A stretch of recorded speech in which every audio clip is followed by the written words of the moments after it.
Pero venimos aquí a escuchar al fiscal de Perú y le pido pase al podio.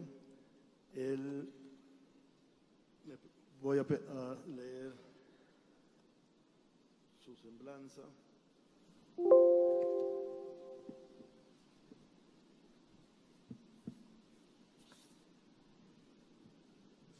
Es José Domingo Pérez Gómez, es abogado y máster en gestión pública y en derecho constitucional.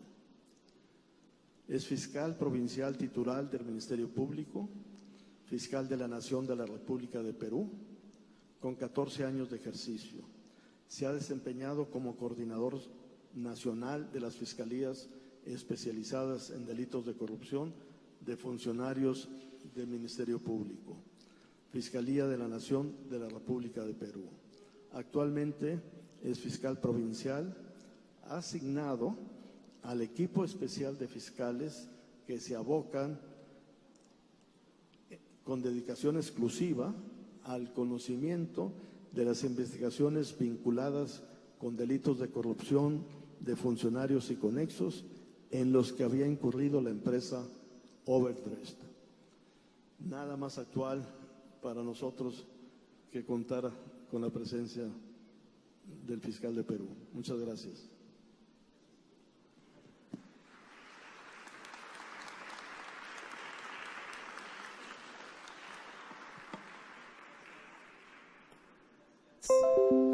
Gracias, maestro Ernesto Canales, por la presentación y agradeciendo al público presente y sobre todo al gobierno del Estado de Chihuahua, quien ha hecho posible mi participación el día de hoy en este evento tan importante para la sociedad mexicana.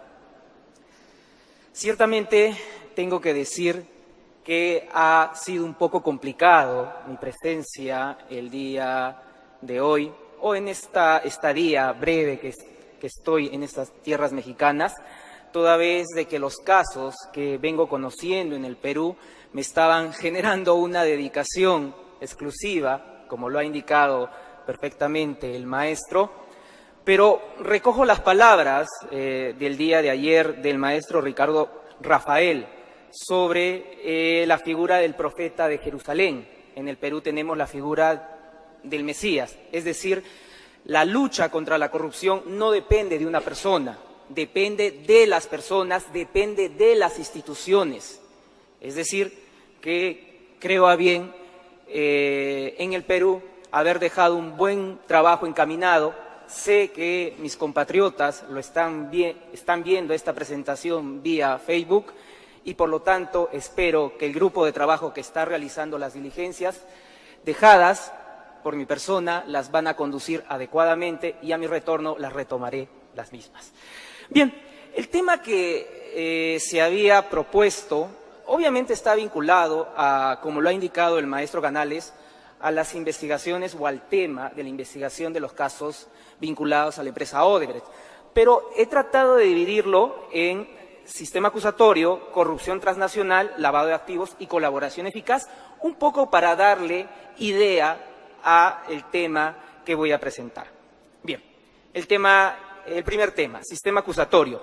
No puedo hacer una presentación tan igual en este punto como ya la ha hecho el magistrado Pablo Héctor González Villalobos el día de ayer. Definitivamente he quedado gratamente sorprendido y he aprendido bastantes aspectos de su disertación.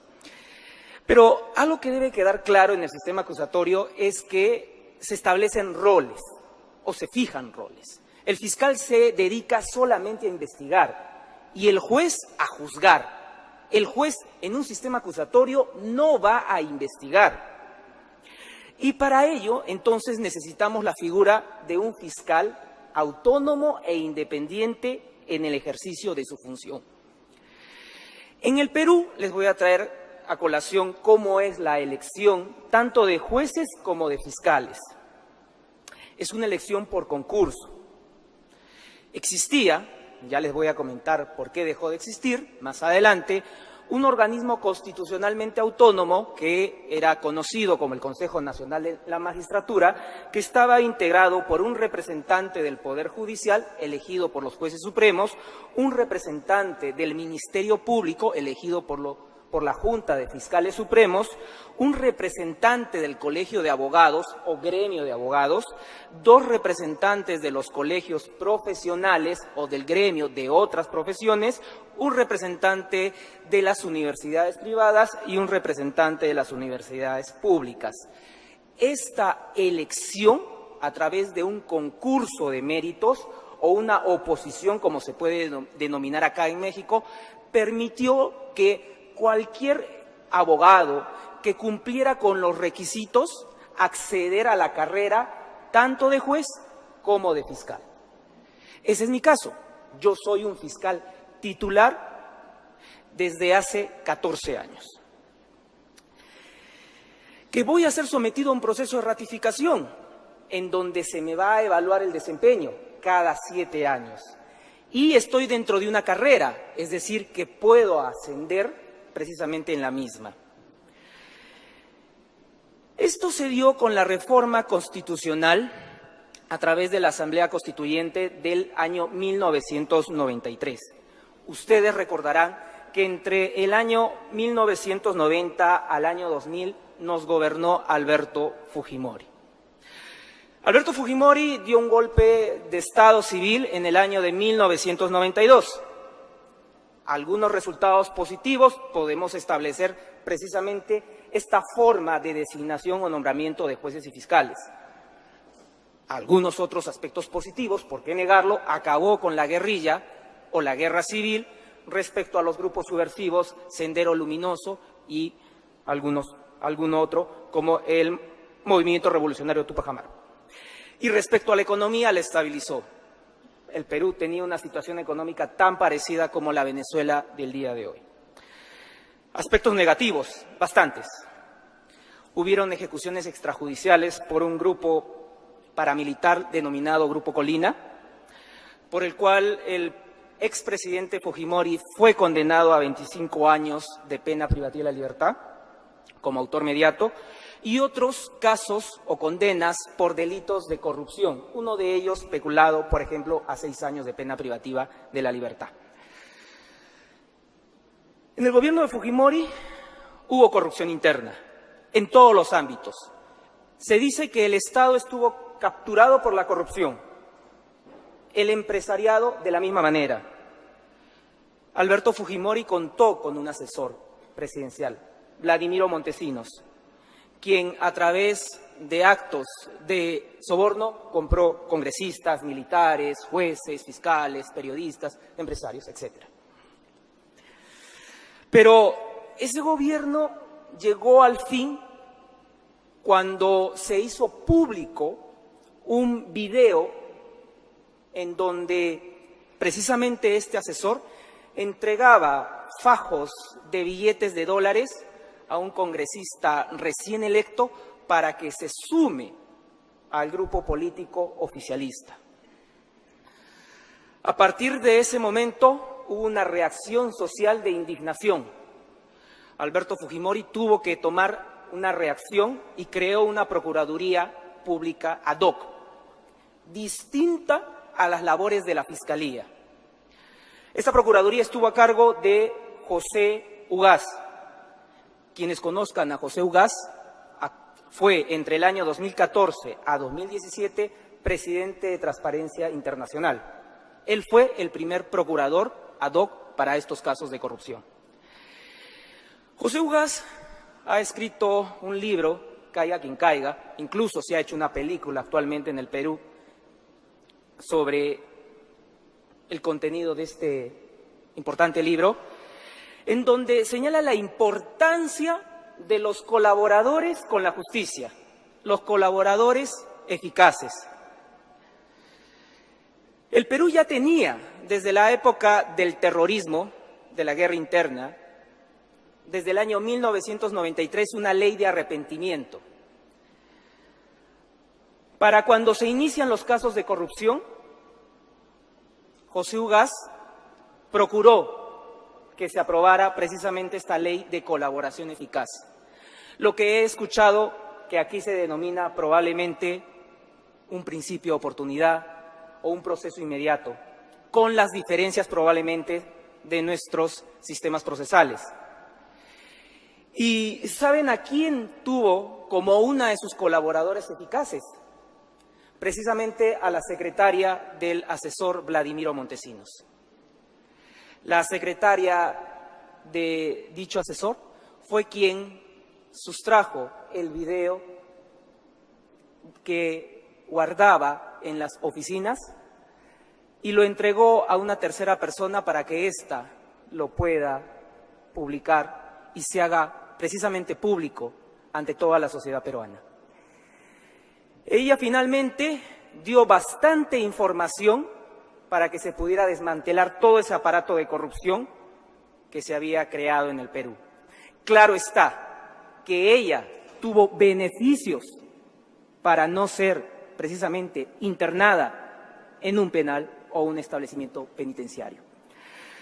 Claro que la colaboración eficaz inició algunas corrientes críticas respecto a la labor que venía realizando dicha Procuraduría y que José Ugaz lo resalta en su libro y que me gustaría dar lectura precisamente a ello.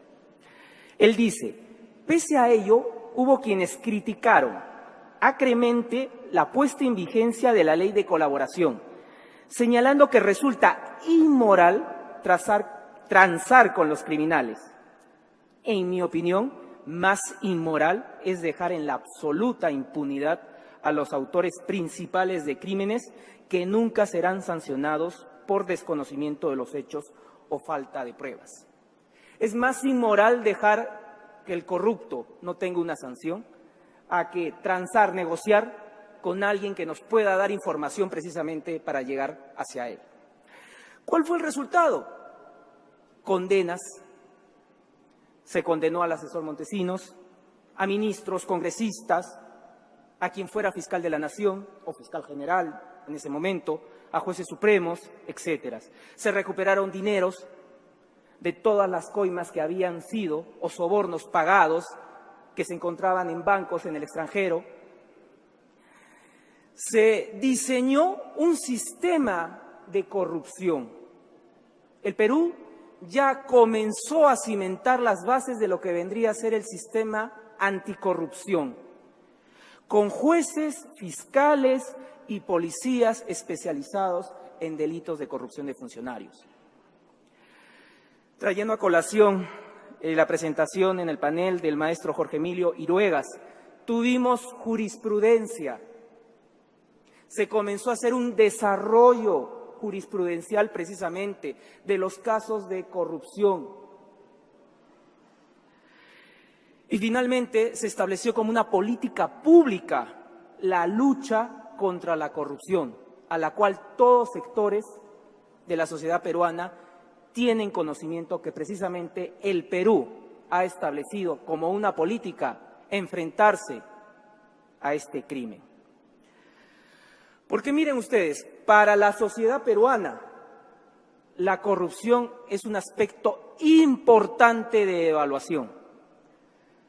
El régimen de Fujimori precisamente cayó porque la ciudadanía se levantó. Pero todo esto, lo que les he comentado, se dio en un sistema mixto o con rezagos inquisitoriales o de modelo inquisitivo. No se dio en un modelo acusatorio, porque tanto el procurador, el fiscal como el juez, y por qué no decir también la policía, intervenían en la investigación. El sistema acusatorio en el Perú recién es asumido en el año 2004. Se va implementando progresivamente para delitos comunes desde el 2006 y en el año 2011 para todo el Perú para delitos de corrupción de funcionarios. Nuevamente traigo a colación las palabras del maestro Jorge Emilio Iruegas. Esto fue una decisión política más que técnica. Porque nuestro máximo tribunal de interpretación de la Constitución, el Tribunal Constitucional, ha señalado que el Perú es un país asolado por la corrupción. Y definitivamente, asumir el modelo acusatorio para delitos de corrupción de funcionarios es distinto que asumirlo para delitos comunes. Tanto es así que la fiscal de la Nación de aquel entonces, Gladys Echaíz, o fiscal general en el caso de México, se presentó al Congreso de la República del Perú el 18 de mayo del 2010 y señaló de que el Ministerio Público no estaba en las condiciones de asumir esta reforma para los delitos de corrupción de funcionarios, por un tema presupuestal, como lo han indicado reiteradamente en este evento, por un tema de capacitación de los operadores, de los profesionales, de quienes van a intervenir precisamente en el procesamiento de estos delitos de corrupción de funcionarios. Sin embargo, como esta fue una decisión política, se dio la reforma procesal penal para delitos de corrupción de funcionarios desde el año 2011 para todo el Perú. Tenemos un organismo autónomo que es la Defensoría del Pueblo, que se encarga de la defensa de los derechos de los ciudadanos.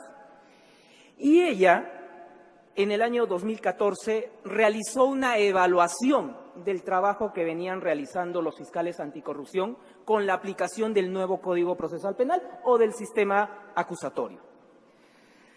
Y señaló en este informe, el número 168, que los fiscales de las fiscalías especializadas en delitos de corrupción de funcionarios estaban generando impunidad porque estaban archivando inadecuadamente los casos de corrupción.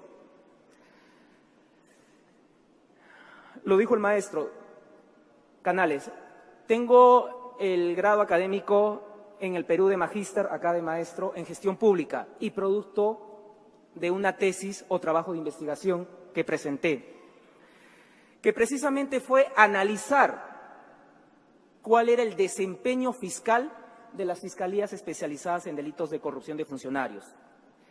Y pude llegar a un resultado, que los indicadores a través de los cuales se estaba evaluando el desempeño de los fiscales especializados no eran los más adecuados, porque lo que estaba exigiendo la Fiscalía a los fiscales especializados era la resolución de casos, resolver casos, resultados inmediatos. Y todos los que son fiscales especializados en delitos de corrupción de funcionarios aquí coincidirán conmigo. ¿Es fácil resolver un caso por un delito de corrupción de funcionarios? No.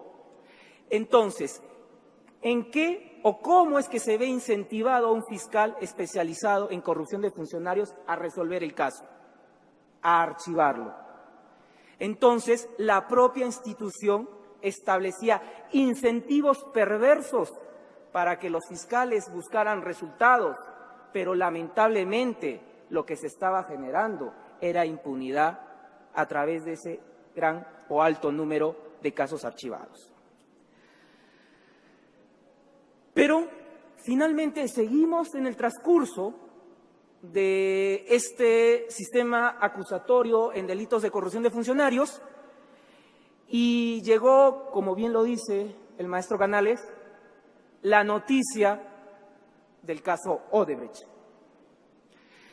Diciembre del año 2006, tomamos conocimiento, creo que todos, del acuerdo que firma las autoridades de los Estados Unidos de culpabilidad, celebrado precisamente entre el Ministerio de Justicia de dicho país con la empresa Odebrecht, en el cual, en el caso peruano, se reconoció el pago de sobornos hasta 29 millones entre los años 2005 al 2014 para pagos para funcionarios gubernamentales con el fin de obtener contratos de obras públicas.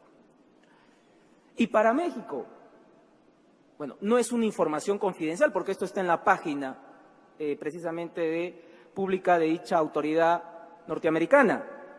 Entre los años 2010 y 2014, alrededor de dichas fechas, Odebrecht pagó e hizo que se efectuaran pagos corruptos por la suma aproximada de 10.5 millones de dólares norteamericanos a funcionarios públicos de México con el fin de obtener contratos de obras públicas. Odebrecht se benefició con más de 39 millones como resultado de esos pagos corruptos. No voy a hacer mención, obviamente, a otros países que la empresa Odebrecht precisamente declaró ante las autoridades americanas de los pagos, las coimas, los sobornos que realizó a funcionarios estatales. Pero ¿cuál fue la reacción de la Fiscalía de la Nación? En nuestro caso, Fiscalía General, para que me puedan entender, creó un grupo especial dentro de la Fiscalía especializada en delitos de corrupción de funcionarios. Un grupo al cual denominó Equipo Especial precisamente para estos casos a dedicación exclusiva para ver no solamente los casos de la empresa Odebrecht, sino también de las otras empresas brasileñas que habían ejecutado algún tipo de servicio u obra en el Perú. Pues bien, a partir de esa fecha podemos decir que el caso Lava Jato o Lavallato, como quieran denominarlo, se trasladó al Perú. Y es así que el Ministerio Público, a través de este grupo o equipo de fiscales, suscribe o firma un acuerdo preparatorio de colaboración con la empresa Odebrecht a inicios del año 2017. Y la empresa entrega información y documentación a los fiscales. Voy a resaltar, por ejemplo, entre la información o documentación que proporcionó, por ejemplo, el caso del expresidente constitucional de la República del Perú, Alejandro Toledo Manrique, periodo 2001 a 2006, en donde la empresa reconoció que había sobornado con 20 millones a dicho expresidente por la adjudicación o la entrega de la obra de la carretera interoceánica, una carretera que une el sur del Perú con el Brasil. Y les voy a explicar cómo fue el mecanismo corruptor. Aquellos que son seguidores de Netflix se habrán dado cuenta que hay una serie, El Mecanismo. Precisamente comenzamos a utilizar estas palabras para un poco graficar cómo es que se desarrolló estos actos o estas actividades o prácticas corruptas. Primero, la empresa, en general, no voy a mencionar la empresa Odebrecht, en general, la empresa, ofrece dinero. El funcionario decide aceptarlo. Para ello se establece un pacto corruptor, un pacto criminal. Puede ser dependiendo del nivel en donde se encuentra el funcionario. Puede ser un nivel político, puede ser un nivel inferior técnico. Si es un nivel político, estamos hablando de modificatorias normativas, adecuaciones legislativas, adecuaciones de la norma para los propósitos que busca la empresa. ¿Qué es lo que busca la empresa? Precisamente ganar el concurso de una obra.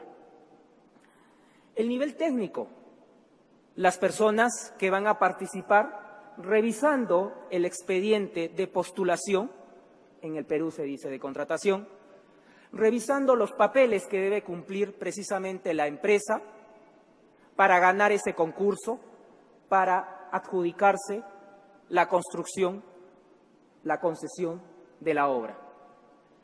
Al nivel técnico, porque también hay funcionarios que van a supervisar el resultado de la obra. Una vez cumplido este pacto, la empresa que tiene vinculaciones directas o indirectas con bancos en paraísos fiscales, da la indicación precisamente para que funcionarios de estas entidades, de estos países que tienen una regulación flexible, se acerquen precisamente a estos funcionarios que vendieron precisamente su función. Pero no directamente el funcionario que se comprometió con la empresa, sino que el funcionario que se comprometió, que vendió, que pactó, lo realiza a través de un intermediario, una tercera persona. A esta tercera persona es que se decide crear o crearle una empresa offshore en un paraíso fiscal. Pero no necesariamente una empresa offshore, pueden ser dos, incluso pueden ser hasta 3 empresas. Y una vez creada la empresa, dejan transcurrir un lapso importante de años para que la fiscalización que podría darse de aquella obra concluya. Y la empresa ordena precisamente a ese banco que haga el depósito del dinero a esa empresa, a esa offshore. Y probablemente esa offshore luego la deposita a la segunda offshore. Y luego esa segunda offshore probablemente deposita a una tercera offshore. Pero lo van depositando en porcentajes, no se deposita el monto total. Y una vez que ha transcurrido probablemente algunos años, en donde probablemente la opinión pública se olvidó de algún tipo de cuestionamiento sobre la obra, o probablemente bajo la perspectiva de que podría prescribir cualquier tipo de acción penal, el dinero retorna a ese funcionario a través de ese intermediario o tercero para adquirir inmuebles, pagar hipotecas.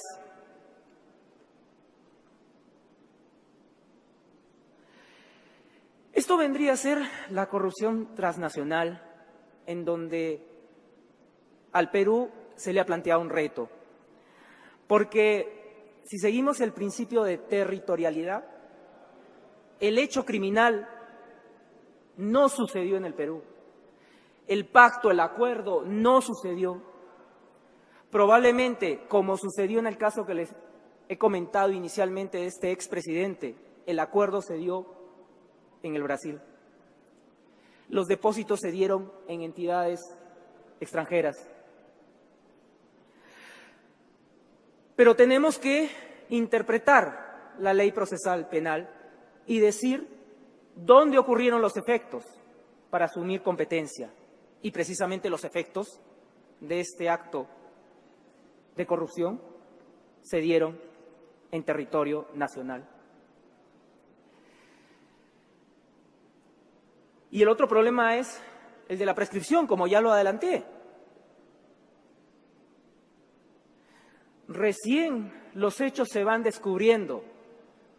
Y no porque la Fiscalía ha tenido un mecanismo precisamente para poder advertir que determinada obra estaba plagada de hechos corruptos, sino porque fue la propia empresa que delató. En algunos casos, los tipos penales más benignos ya han prescrito. Y es por eso que, atendiendo a esta demanda social, a esta indignación colectiva de cómo las altas autoridades se han vendido, el Congreso de la República, el legislativo peruano, haciendo eco a ese llamado, el 19 de agosto del 2017 hace una modificación constitucional y establece que el plazo de prescripción se duplique en caso de delitos cometidos contra el patrimonio del Estado. Por lo menos dio una respuesta y a partir de esa fecha sabemos que el plazo de prescripción va a ser mayor. Entonces, tenemos que ver otras figuras penales. Y ahí entra el siguiente tema de la presente presentación: lavado de activos, blanqueo de capitales en otros países. En el año 2012 se estableció que este delito de lavado de activos es un delito autónomo. No necesito, dice el legislador, que se pruebe el delito precedente, el delito determinante para la GAFI. Se establecen penas de 8 a 15 años de pena privativa de la libertad y si es en organización criminal de 10 a 20. Los verbos rectores, actos de conversión y transferencia, el que convierte o transfiere dinero, bienes, efectos o ganancias cuyo origen ilícito conoce o debía presumir, actos de ocultamiento y tenencia, el que adquiere, utiliza, posee, guarda, administra, custodia, recibe, oculta o mantiene en su poder dinero. Entonces, en el caso, precisamente, que traigo a colación de este tipo de delito transnacional, tenemos de que han habido personas que se han prestado precisamente para cometer estos actos de conversión, de transferencia, de ocultamiento, porque estas personas terminan siendo lo que técnicamente conocemos como los testaferros. Pero también hay beneficiarios finales, que son los funcionarios que finalmente están esperando recibir ese activo, ese dinero supuestamente lavado. Y por lo tanto, tenemos sí, desde el momento que están recibiendo el dinero o el activo con el pago de la hipoteca, con la adquisición del inmueble, con la transferencia bancaria, estamos habilitados para procesarlos por esos o por ese delito de lavado de activos. Había conversado sobre este tema precisamente con el doctor Jorge Emilio y me indicaba de que la figura acá era de enriquecimiento ilícito, que probablemente falta todavía un desarrollo legislativo. El lavado de activos no hace una distinción entre el funcionario o el particular. Persigue a quienes hayan cometido los verbos rectores que he indicado. Pues bien, llegamos a la figura de la colaboración eficaz. Si estuviéramos en Brasil, le diríamos la delación o delación premiada. Como ya lo había indicado, no era una figura nueva en el Perú cuando hace un par de años tomamos conocimiento de estos hechos de corrupción de parte de las empresas brasileñas. El Perú ya desde inicio de los años 90, para el caso del combate o lucha contra el terrorismo, y por el año 2001 se tuvo una legislación sobre la materia, probablemente con errores, pero que se ha ido perfeccionando precisamente con los años. Es que colaborar o delatar finalmente es proporcionar información, pero una información útil que permita perseguir con eficacia conductas delictivas graves o cometidas por organizaciones criminales, ejecutadas o por ejecutar o a efecto de obtener para efectos de obtener determinados beneficios premiales. En buena cuenta implica negociar. Y es lo que en el Perú, como lo dijo José Ugaz, generaba una situación de conflicto moral. El fiscal se preguntaba, ¿cómo me puedo sentar en una mesa a negociar con una persona que ha cometido un delito? En buena cuenta, con un delincuente. La colaboración eficaz es un procedimiento que precisamente le ha permitido a las autoridades brasileñas, con su propia legislación, y en el caso peruano, con nuestra propia normativa, establecer acuerdos en el cual nos van a entregar información, nos van a entregar documentación, nos van a entregar pruebas. Es un proceso autónomo, no depende de la investigación que se puede estar siguiendo por el hecho corruptor, porque por ese proceso esa persona va a seguir siendo procesada. Pero si llega a un acuerdo con la Fiscalía, probablemente no va a sufrir las consecuencias de ese proceso. Pero les estoy hablando de la persona natural. Pero últimamente el Perú también hizo una modificación a su norma procesal y estableció que también se pueden llegar a acuerdos de colaboración con la persona jurídica por las consecuencias administrativas, la multa, la inhabilitación que implicaría suspensión de actividades sociales, prohibición a llevar a cabo futuras actividades, suspensión para contratar con el Estado, cancelación de licencias, clausura de locales o establecimientos. Se puede, en el caso peruano, llegar a un acuerdo con la persona jurídica. Y es precisamente porque vemos la realidad de lo que está sucediendo en el Brasil y entendemos la necesidad precisamente de adoptar fórmulas que nos permitan una eficacia en la persecución contra la corrupción.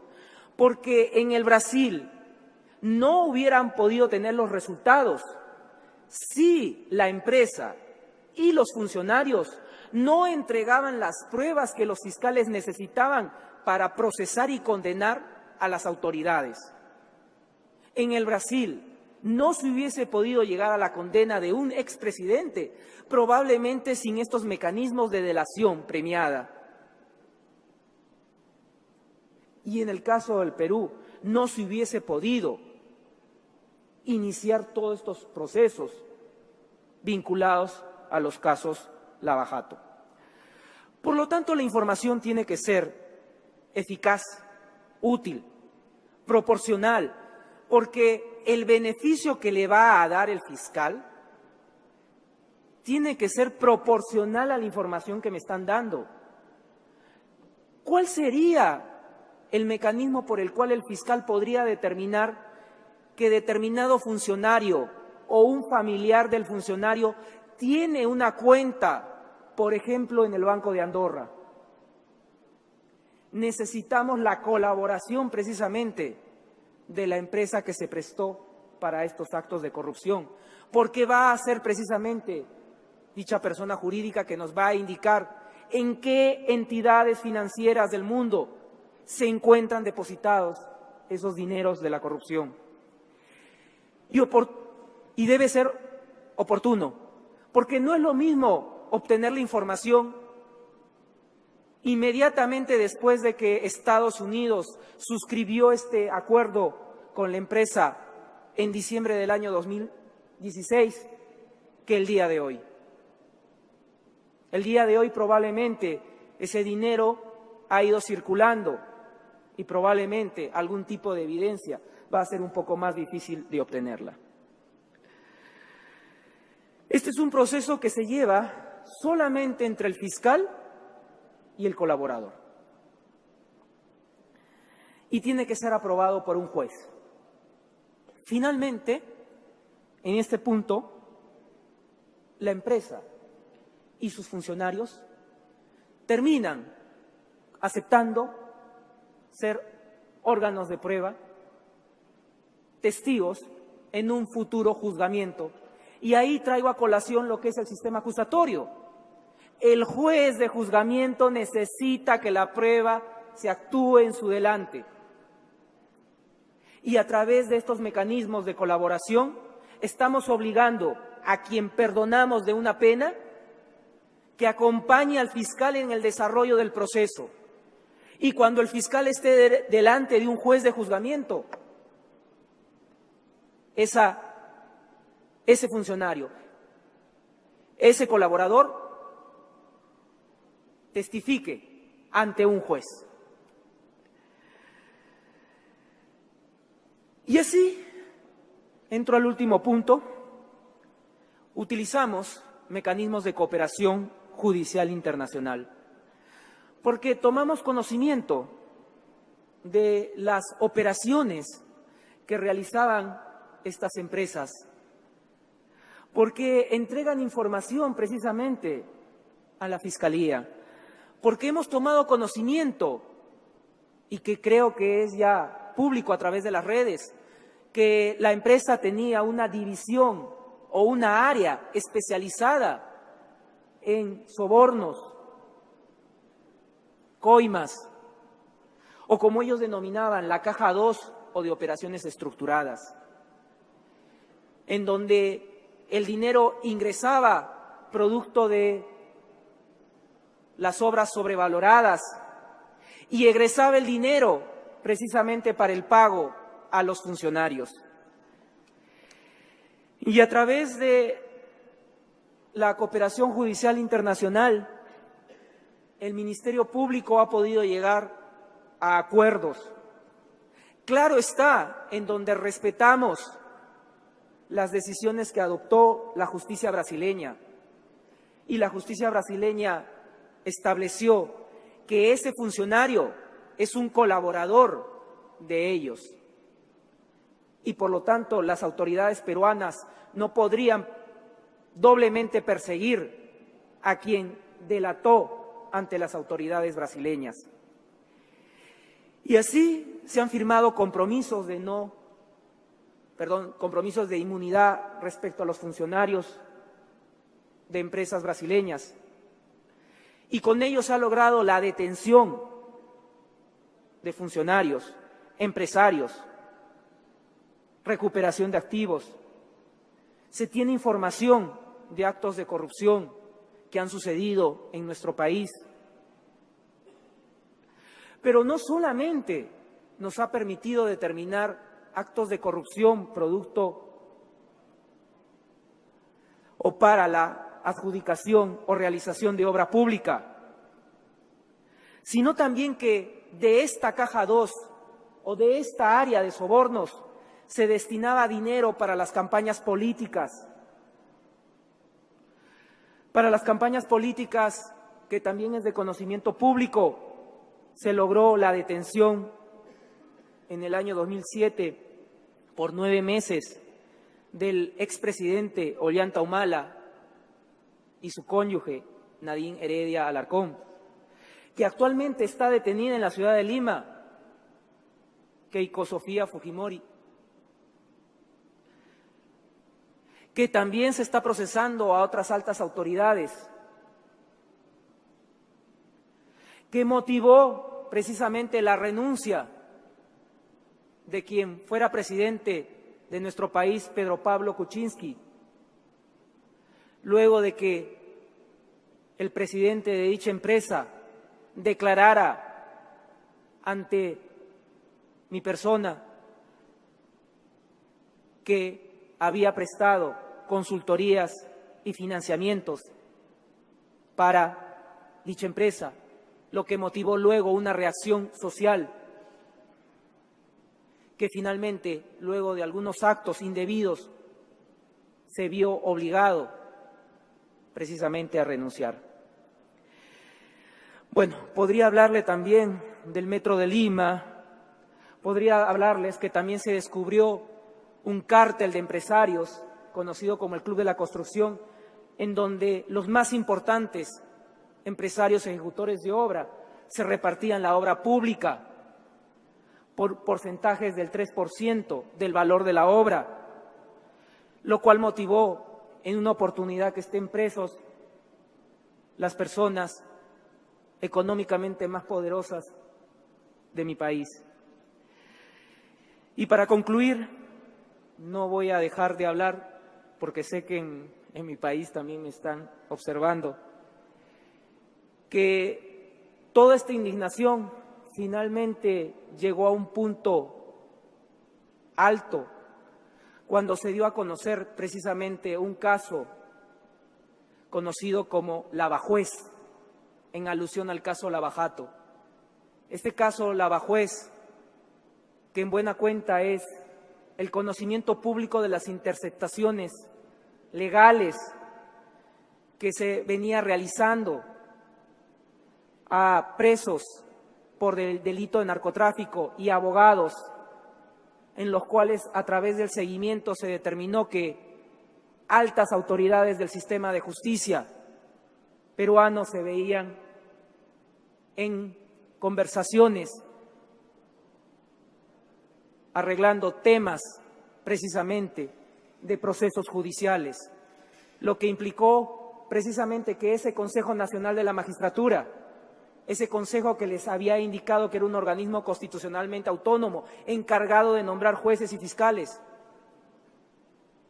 fuera removido en su integridad por el Congreso de la República y a través de una reforma se está buscando la creación de un nuevo organismo constitucionalmente autónomo para la elección de jueces y fiscales.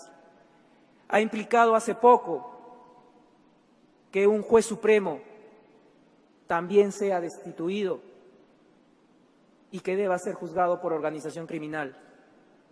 Y finalmente, hay cuestionamientos al titular de mi entidad fiscal de la Nación, de lo cual yo he dado en la prensa peruana mi posición crítica. Así ejerzo el cargo desde hace bastantes años, me reafirmo en lo que he señalado anteriormente. No puede haber una reforma contra la corrupción, no se puede dar una lucha seria contra la corrupción si todos los ciudadanos no estamos vigilantes respecto a las autoridades que están encargadas precisamente de ejercitar esta acción. Yo les agradezco y espero que haya sido de su agrado.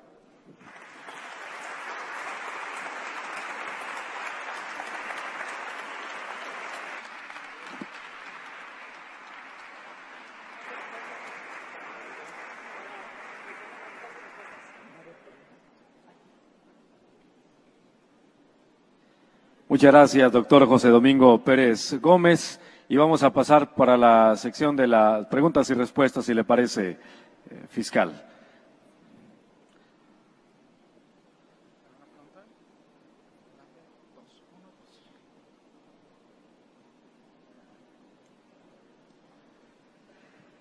Gracias, buenas tardes. Daniel Vázquez, del Instituto de Investigaciones Jurídicas de la UNAM.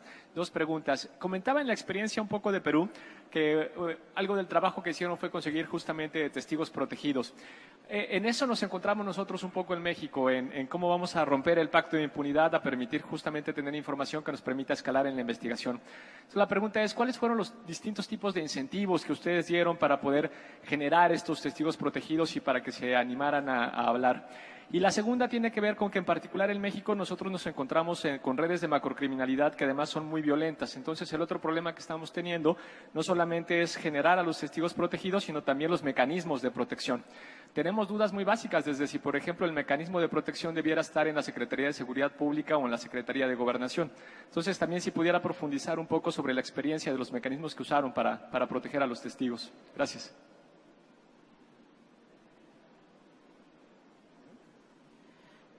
Bien, a su pregunta. Tenemos que tener en cuenta de que estos beneficios están basados respecto al derecho premial, es decir, de acuerdo a la información y al resultado de esta información que puede dar esta persona sujeta a un tipo de proceso, va a ser merecedora de algún tipo de beneficio, que puede ser desde exención de la pena, no va a tener una condena, reducción de la pena, probablemente si la pena era una pena privativa de la libertad con internamiento, va a tener una pena suspendida o condicional, creo que ustedes lo conocen así. Entonces, motiva, porque lo que estamos hablando acá, y creo que ya lo dijeron el día de ayer, son delitos de cuello blanco. Y creo que las cárceles, tanto en su país como en el nuestro, no tienen las mejores condiciones. Entonces, una persona, cuando tiene esa posibilidad de ingresar o ingresa, definitivamente toma conciencia de las consecuencias de sus actos y tiene la legislación que le permite precisamente acceder a este beneficio. No es que el fiscal le vaya a negar, sino que el fiscal lo va a evaluar, esta solicitud que él puede presentar. Bien, una vez que tenemos esta información, se hace un proceso de corroboración y si ciertamente está corroborado, vamos donde un juez para que lo pueda homologar. Una vez homologado, todo esto es un proceso reservado, no lo conocen los demás sujetos o personas que están siendo investigados.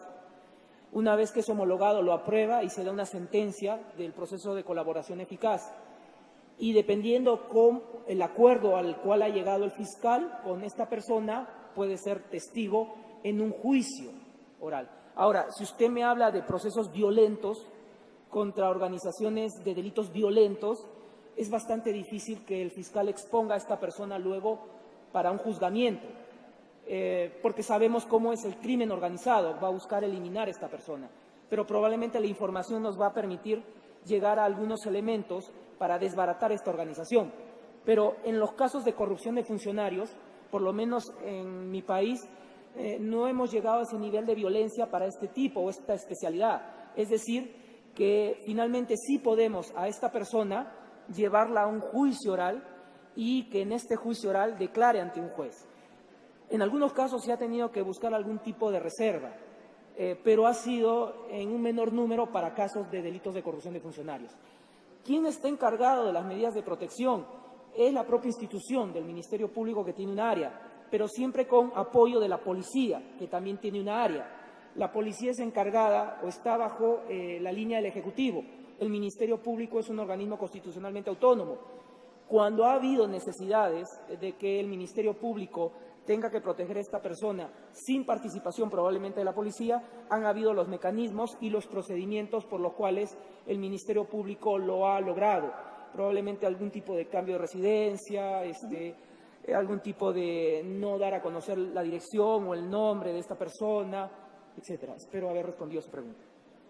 La otra pregunta, que complementando la pregunta de mi colega, soy Marco Fernández del TEC de Monterrey y de México Evalúa, tiene que ver con, para hacer todas estas investigaciones que usted describe, se necesitan además capacidad técnica, protección de los ministerios públicos, buenos salarios para que no dejen el Ministerio Público respecto a la iniciativa privada, etcétera, una serie de condiciones. ¿Cómo fueron construyendo esas condiciones institucionales para tener las fortalezas y hacer esta capacidad de follow the money, que es lo esencial para desarticular las redes de corrupción? Como usted bien lo dice, depende mucho de la capacidad y las competencias que tiene. Creo que un punto importante es la permanencia en el cargo. Soy un fiscal titular. Voy a ser sometido a un proceso de evaluación, pero cada 7 años. Y estoy dentro de una carrera. Antes de encontrarme en este cargo actual, he sido un fiscal adjunto. He ascendido hace algunos años y me encuentro ahora de fiscal provincial. Mi aspiración siguiente va a seguir ascendiendo a fiscal superior y probablemente algún momento llegue a la más alta instancia del Ministerio Público, que es ser fiscal supremo, y entre ellos la elección de un fiscal de la Nación. La remuneración, de la misma manera, se entiende y se establece de que los funcionarios, en el caso jueces y fiscales, están adecuadamente remunerados.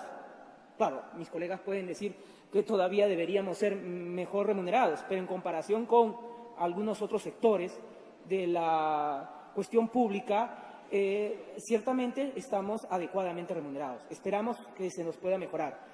Respecto a las cuestiones de capacitación y competencia, tenemos una escuela del Ministerio Público. Entiendo que su actual fiscal especializada en anticorrupción del Estado una vez nos fue a capacitar a través de Abarroli, que está, sí, la licenciada. Tenemos capacitaciones precisamente de operadores y agentes no solamente de nuestro país, sino de otros países. Pero sobre todo depende mucho de la capacitación que uno mismo busque. Por experiencia, le indico, cuando ingreso al cargo de fiscal especializado por el concurso público, si bien tenía una experiencia en haber llevado casos de corrupción, estando en el cargo me di cuenta de la necesidad de especializarme en una materia del tema de gestión pública y decidí optar la maestría, y en este caso soy maestro en gestión pública. Es decir, tuve que estudiar, aunque me costó varias noches, estudiar los números, ¿no? Presupuesto, gestión, situación que, bueno, los abogados, y no sé si comparten conmigo esta apreciación, a veces se nos es un poco más difícil que los ingenieros o economistas o cualquier otra profesión. Entonces, ya depende también de la vocación que tenga el propio fiscal. Ahora, ¿por qué lo hago? Porque estoy en carrera, porque tengo un cargo permanente. Entiendo que el maestro Canales es el primer fiscal anticorrupción, como el doctor Jorge Emilio también es fiscal anticorrupción. Entendemos que esa es una misma situación, es decir, en el desarrollo de esta carrera no solamente están los incentivos de la propia institución, sino los incentivos que uno mismo se tiene que generar, porque uno tiene que ser precisamente el mejor profesional. Claro, vi la hoja de vida del maestro Canales y definitivamente me falta bastantes años para tener todos esos títulos y méritos que él tiene, pero bueno, ojalá algún día los pueda concluir. Tu problema de edad se cura con el tiempo, ¿eh? Sí, pues. Diga. Bueno, de alguna manera ya respondió, pero me parece importante señalar que aquí en nuestro país, por ejemplo, un problema del diseño de la Fiscalía General de la República, más bien de la Fiscalía Anticorrupción, es que dependerá de la Fiscalía General de la República. Y si desde el fiscal general no generamos, a pesar de que la ley lo diga, pero el proceso no permita contar con autonomía, esto puede seguir poniendo pues muy difícil que se puedan perseguir casos. O sea, aquí la pregunta tiene que ver con qué tan importante es la autonomía de quien se dedica a hacer este tipo de investigaciones para que puedan avanzar. Por lo que le he escuchado, en el caso de Perú, pues se trata de un servicio de carrera que van avanzando y profesionalizándose. Y aquí me parece que mucho todavía pasa por un proceso de tipo político, desde que se nombra el fiscal general y de quien dependerá el fiscal anticorrupción, lo que no necesariamente va a generarnos fiscales autónomos. Precisamente lo que había observado es que esa forma de designación es algo parecido a lo que nosotros teníamos antes de la Constitución del año de 1993, una designación en donde habría un componente político. A partir de la Constitución del 93, porque precisamente había la percepción que todo el aparato judicial estaba politizado, se determinó que tenía que ser a través de un concurso de méritos que tenía que ser conducido por una organización o un organismo constitucionalmente autónomo.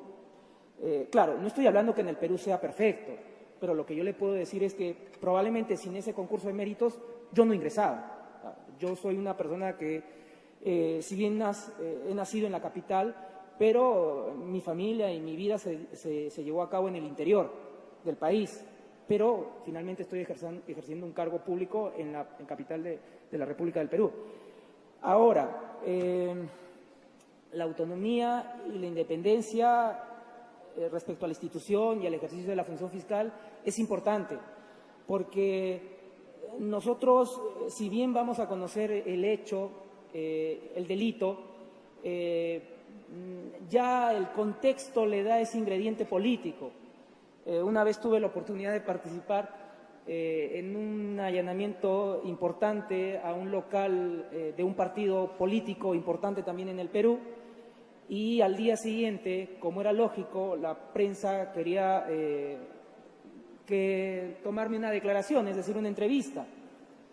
Bueno, hice obviamente la consulta correspondiente a la oficina de prensa si se iba a dar la entrevista a este medio escrito importante.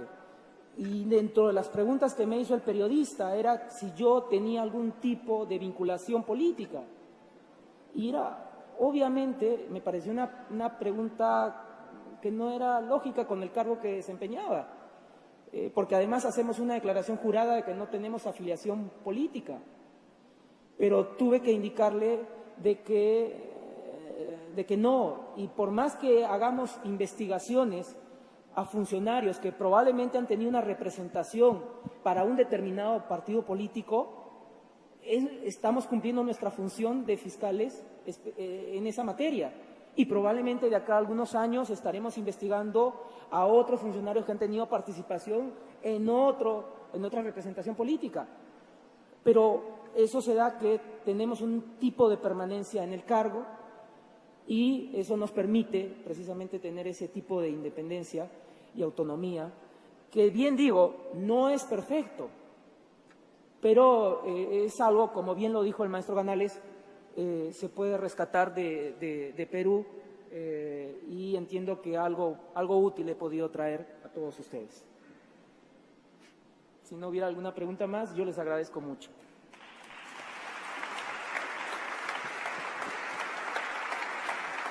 Muchas gracias.